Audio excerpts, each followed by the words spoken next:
Bagarre bagarreuse, c'est Jeep. Salut Juji. Alors, Makhachev et nouveau Khabib. Et ouais, Makhachev, nouveau Khabib, ouais. Là, on vient d'assister donc à l'UFC 294, au main event. Donc c'était Makhachev contre Volkanovski. Short notice, faut le rappeler quand même, c'est important. Ouais, short notice après. Bah, c'est important. Volka, il est tout le temps prêt. Ouais, tout le temps prêt, mais regarde le gras qu'il avait aujourd'hui. C'est pas habituel chez lui. On le voit arriver, il a beaucoup de gras. Après, c'est pas saccadé, hein. C'est pas saccadé. Ouais. Mais c'est important de le dire parce que je pense qu'au niveau cardio, il était peut-être pas au meilleur de son cardio.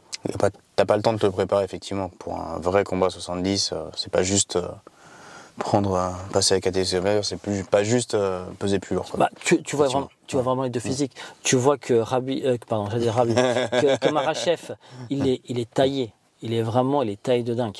Tu vois son dos, tu vois ses abdos, franchement il est sec, Oui, et même très les musclé. bras et tout, tu vois la puissance quoi. Dos, bras. Bah, le dos il est impressionnant. Et pourquoi on vous dit que le cardio est important? Parce qu'on va vous parler forcément du KO. Mais avant de vous parler du KO, on va sûrement vous parler comment il est arrivé, c'est ça qui est important. On les voit, ils sont tous les deux en garde inversée, c'est avant que le KO arrive. Donc, Attends, tu rentres direct dans le combat. Bah, direct, on va pas. On y va quoi. On y va, on n'est pas là pour rigoler. Il y en a un. Donc Makhachev, il a donc la jambe droite devant et en garde opposée Volkanovski. Donc ils ont tous les deux la jambe opposée qui est devant. Là, c'est Volkanovski qui tourne bien, donc il tourne sur le côté fermé de Makhachev. Donc bien sur l'extérieur, donc pas sur la jambe forte, donc ni le point fort. Sur la jambe avant de. Sa jambe avant. Côté jambe avant en fait. Côté jambe avant, pas le côté de bras, côté ouvert, donc où les coups peuvent arriver fort, ce sont les coups qui arrivent du bras et de la jambe de derrière. Donc il tourne du bon côté et il est à 1,50 m plus ou moins, je pense, du grillage. Donc il y a encore du recul. Ouais. Donc il est à distance, certes, mais. Il est bien à distance. Mais il peut reculer. Il peut reculer, voilà, du grillage et tout. Donc le coup il peut l'esquiver. C'est pas un combo, c'est pas une combinaison. Oui. Makhachev, lorsqu'il envoie le coup, il part tout seul. Masqué, ouais. Il n'est pas masqué. Il envoie un high kick. Ça vous rappelle un high kick qui a été fait récemment au PFL, tout de suite au premier round, mais au début du premier round. Ouais. Donc, on a vu Cédric Doumbé, il l'a vu arriver, on l'a vu parer, on a vu ce qui s'est passé. Pareil, saisir. Pareil, saisir, exactement. Là, on va pas mettre le niveau, on ne compare pas le niveau de Cédric Doumbé, de Jean Zebo à celui de Makhachev. Voilà, on est bien d'accord, c'est pas le même niveau. Mais Volkanovski a suffisamment d'expérience quand il voit ce coup de pied arriver pour pouvoir gérer mieux que ce qu'il a fait aujourd'hui. Et comme tu le dis, il le voit arriver. Il le voit arriver, parce qu'on voit toute la mise en scène. Pas sorti de nulle part, il n'y a pas de point qui masque, il n'y a pas de jab. Tout à fait, il n'y a rien qui masque. Voilà. Et surtout, il n'est pas fatigué. On est au début du premier round. Et justement, voilà pourquoi on veut parler du cardio juste avant. C'est-à-dire qu'on est au début du premier round, sauf qu'il n'a pas une préparation optimale. Il sait que c'est un combat en 5 rounds. Il sait 5 x 5, ouais. Donc, il aurait dû normalement être explosif et partir de là. Et qu'est-ce qu'il décide de faire? Il est très très dur sur ses appuis. On le voit, il a les pieds posés à plat au sol, il se déplace limite en marchant, pas en sautillant, il n'est pas en demi-pointe, il a vraiment c'est très ancré au sol. Et donc à ce moment-là, qu'est-ce qu'il décide de faire? Il dit, je vais prendre le coup de pied. Comme on sait qu'il accepte de prendre le coup de pied, il recule sa jambe de derrière, il baisse les fesses, donc il est fort sur ses appuis. Ouais. Il descend son de gravité. Il descend son de gravité. Sa garde, elle descend un tout petit peu. La main de la jambe, la main qui est devant, vient un peu sur le côté pour protéger un peu le middle. Et bah ça y est, c'est fait. Oui, il veut le prendre. Parce que là, c'est pas un sursaut d'orgueil ou sursaut d'ego. Comme il a dit en conférence de presse, je vais te rouler dessus, c'est pas une excuse. Je vais t'encaisser. Moi, je suis pas un petit 66. Je viens dans ta caté et je vais te montrer ce que c'est. Bah, je sais pas. Parce qu'à ce moment-là, il se dit pas, voilà, je vais prendre ses coups les plus durs, je vais avancer sur lui. Et comme ça, et je vais le mettre en doute. Alors sincèrement, je sais pas ce qu'il pense. Non, mais voilà, je veux pas dire ce qu'il pense. Voilà, je suis pas dans sa tête. Ouais, pour expliquer cette erreur entre guillemets. Mais quand tu es un combattant et que tu as l'habitude d'être le plus petit, il y a une chose qu'on t'apprend, c'est baisse pas encore ton centre de gravité. Parce qu'en baissant ton centre de gravité, le coup de pied qui va arriver en face va être encore plus puissant. Bien sûr.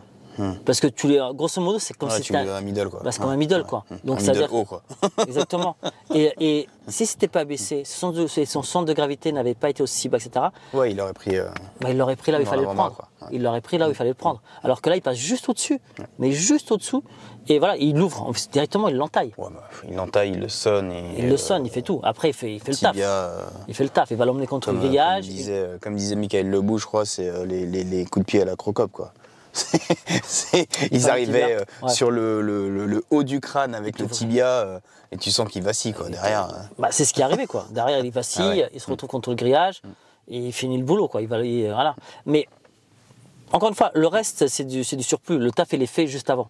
Le taf, il est fait à ce moment-là. Ouais, il est fait juste avant. Il y a une petite phase de lutte où on voit Volka qui résiste quand même. Mais ce qui est impressionnant, c'est sur le domaine sur lequel il gagne, en fait. Quoi. Voilà, là, on va venir là-dessus. En fait. C'est ça qui est très intéressant. C'est qu'aujourd'hui... Parce que tout le monde dit, bon voilà, s'il prend en lutte, s'il l'amène au sol, ça va être fini, comme au premier combat. S'il passe dans son dos, ça va aller vite et tout.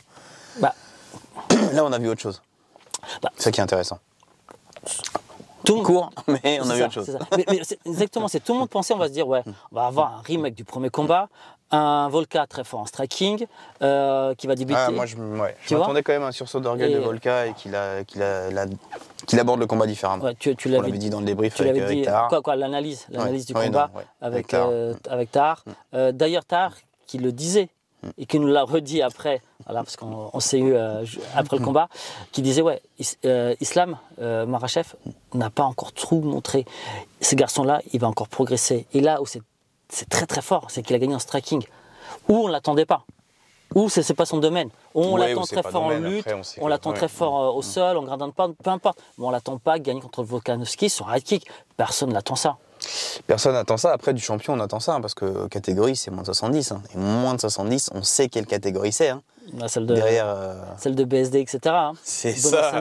Exactement. Non, c'est une caté de bagarreurs. Dans le sens noble du terme. Quand tu vois, il y a Gaethje, il y a Conor maintenant, Oliveira qui doit revenir, BSD comme tu l'as dit, Topuria, Tsarukyan. Il y avait, voir peut-être quelqu'un qui va avoir 3 ceintures d'une autre caté, quoi, d'une autre orga. D'une autre orga, qui arriverait en force et qui casserait les portes du top 10 comme ça. Bam, je rentre à l'UFC. Je pense que 2024, un Saladin Parnasse devrait faire sa grande rentrée à l'UFC en effet. Mais bref. Nous emballons pas. Et pourquoi on dit, ouais, c'est. parce que le titre de la vignette, c'est Islam Makhachev, nouveau Khabib, nouveau Habib. Simplement parce qu'il est aussi humble que lui, il parle pas, il fait le taf. C'est l'école, voilà, quoi. C'est l'école. Ah ouais. Sauf que là, en plus, on va un petit plus, c'est le côté striking qu'on ne voyait pas forcément chez Habib, tu vois. Là, on a la force, la puissance. Ouais. Et en plus, il y a ce côté. Ouais, je suis pas d'accord avec toi, Habib. Après, c'était différent. Après, il avait quand même une lutte et une pression. Il faisait peur à ses adversaires en lutte et tout, donc c'était différent, quoi. Mais ça se trouve, c'est le nouveau champion. Il a que deux défenses. Ouais. On va voir après. Moi, franchement, je pense qu'il est fait pour durer. Il a 31 ans. Ce qui fait plaisir, c'est que c'est un champion actif, déjà. Qui combat, qu'il est actif. Habib, on attendait quand même beaucoup ses combats. Il y a beaucoup d'annulations, de choses comme ça. Là, c'est ça qui fait plaisir.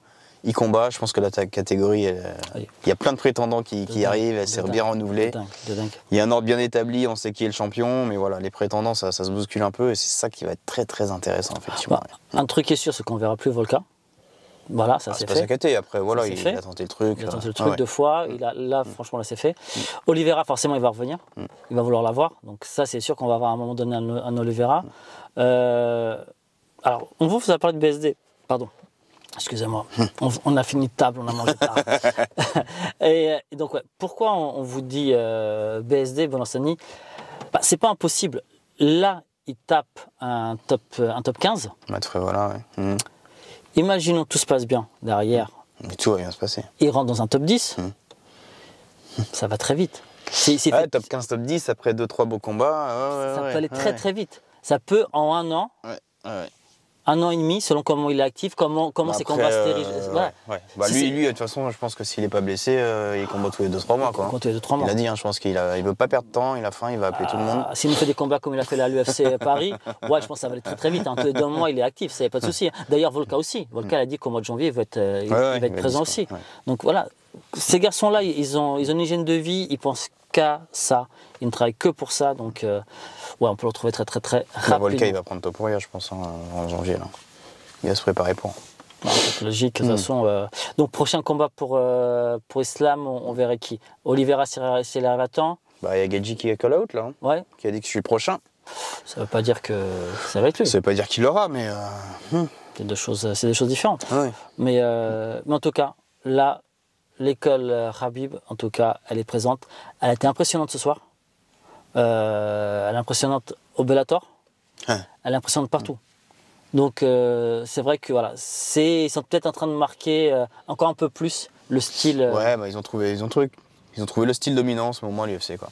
Enfin, dans les sports de combat. Dans le sport de combat. Dans le MMA. Franchement, aujourd'hui. Ils ont trouvé le style dominant qui marche dans le MMA. Après le style brésilien à un moment donné, tu as eu des styles comme ça. Aujourd'hui, tu sens que voilà, c'est le style qui prédomine en tout cas fortement. Très très très rapidement, on a vu un combat juste avant, on n'a pas compris pourquoi il a été stoppé contre Stop Doctor là.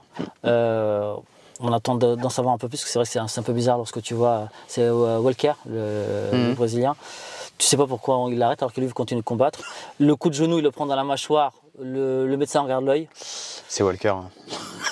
Il n'y a jamais de combat normaux avec Walker. Voilà, donc, Johnny Walker, c'est... Le côté complètement... voilà, bref. Bon, en tout cas, nous, on se retrouve très vite à la bagarre. Allez regarder l'autre débrief de l'autre combat du Common Event. Donc, Ousmane contre Chimaev. Il y a plein de choses aussi à dire. Et toute la semaine, il y aura les fameuses analyses par les plus grands champions du combat de Fury contre Ngannou. Donc, ça va être beau, ça aussi. Les plus grands champions en boxe, en pied-point, en MMA, vous aurez les plus grands noms qui viendront vous expliquer pourquoi un tel ou un tel va gagner ce combat. On peut pas dire, on va pas spoiler les mecs. Faut s'abonner pour ça, les gars, et activer les notifs. Allez, à bientôt, bonne soirée.